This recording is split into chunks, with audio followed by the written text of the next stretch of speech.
आज मु विजु जनता दल में प्रवेश कर मोर पूर्वर राजनीतिक अभिज्ञता अच्छी एवं अंचल वैषम्यिक समस्या मोर अनुभूति अच्छी। विधानसभा समय मु 2009 2014 कांग्रेस दल निर्वाचित होती माननीय मुख्यमंत्री संगे मु 5 वर्ष 2009-14 पर्यंत रही काम कर मोर जहाँ किसी दाबी हुए जहाँ किसी बहुत गुड़े दाबी विजु जनता दल मुख्यमंत्री नेतृत्व से कार्य संपूर्ण होइछे एवं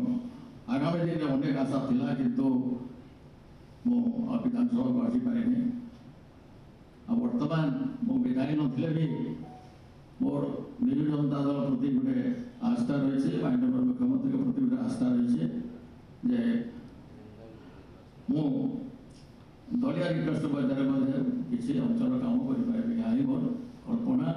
एवं माननीय मुख्यमंत्री को धन्यवाद दूसरी एवं कार्यक्रम ओडिशार विकास दिगरे से जो संकल्प नहीं जो प्रयास जारी रही से अनुप्राणित एवं विजु जनता दल मिशा द्वारा माननीय मुख्यमंत्री मत